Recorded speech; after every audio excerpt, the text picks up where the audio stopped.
मेरे को पैसा कमाना नहीं बनाना है और सरकार को भी बनाना है बेवकूफ। अब्दुल करीम तेलगी ने यही किया था। कर्नाटक का एक आम सा शख्स रेल के डिब्बे में फल बेचा करता था, तरह तरह के डायलॉग्स मारकर, और जो कागज इस्तेमाल करता था वो उसकी डिग्री थी, क्योंकि नौकरी नहीं मिली थी। लेकिन उसको पैसा कमाना नहीं बनाना था। एक सेठ मिला फल बेचते हुए। सेठ ने कहा बंबई आ जा।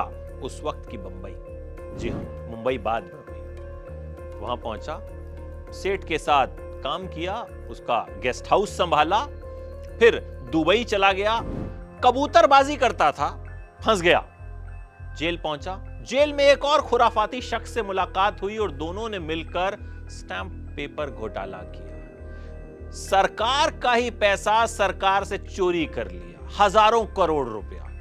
यह घोटाला खूब चर्चा में रहा। इसलिए भी चर्चा में रहा कि एक आम आदमी ने किया, और इसलिए भी चर्चा में रहा क्योंकि सरकारी पैसे को ही चुराया गया। और इसमें मिली भगत किसकी थी?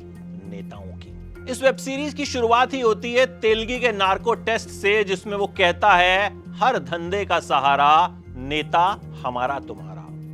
शुरुआत में ही बता दिया जाता है कि भैया सिस्टम के साथ मिलकर ही सिस्टम का बैंड बजाया जाएगा, सरकारी लोगों के साथ मिलकर ही सरकारी खजाने को लूटा जाएगा। हंसल मेहता स्कैम 1993 के बाद स्कैम 2003 लाए, और इस बार भी मामला जबरदस्त है। जी हां, सोनी लिव पर यह वेब सीरीज रिलीज हुई है। 5 एपिसोड्स अभी आए हैं, 5 बाकी हैं। 5 एपिसोड्स मैंने देखे और देखकर कहा जा सकता है कि बाकी के 5 भी देखने बनते हैं। और इसकी सबसे बड़ी वजह अब्दुल करीम तेलगी यानी गगनदेव रियार। पहली वेब सीरीज है उनकी, और बंदे ने कमाल की एक्टिंग की है। ऐसा लगा ही नहीं किसी एक्टर को लिया गया है, ऐसा लगा कि जैसे तेलगी खुद अपनी वेब सीरीज में एक्टिंग करने आ गया हो। इतनी परफेक्शन से उन्होंने इस किरदार को निभाया है, और इतने कमाल के तरीके से डायलॉग्स बोले हैं, इतने ईज के साथ एक्टिंग की है कि आप उनके फैन हो जाएंगे।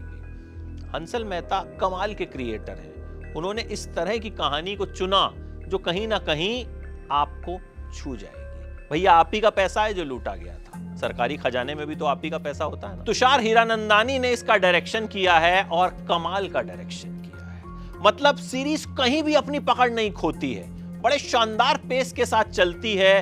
बीच बीच में इंपैक्टफुल डायलॉग्स आते हैं, वन लाइनर्स आते हैं, और आपको भले ही कोई बहुत जाना पहचाना चेहरा नहीं दिखता, लेकिन कमाल की एक्टिंग दिखती है, कमाल के सेट दिखते हैं, कमाल के कैमरा एंगल्स दिखते हैं, और एक परफेक्शन दिखता है जिसे देखकर मजा आ जाता है। स्कैम 1993 ने प्रतीक गांधी को रातों रात स्टार बना दिया था, और गगनदेव रियार के साथ भी वही हुआ।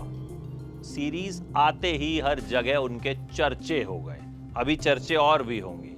यह सीरीज एक कसी हुई सीरीज है जिसे आप जरूर देख सकते हैं।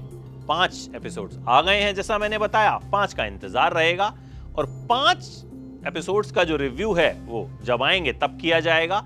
एक चीज और आप जानना चाहेंगे कि क्या ये स्कैम 1993 जैसी है, तो कहीं ना कहीं उसके आगे ये सीरीज 19 साबित होती है, वो इससे बेहतर थी। लेकिन उसका मतलब ये नहीं है कि ये खराब सीरीज है, ये एक अच्छी सीरीज है, इसे जरूर देखिएगा।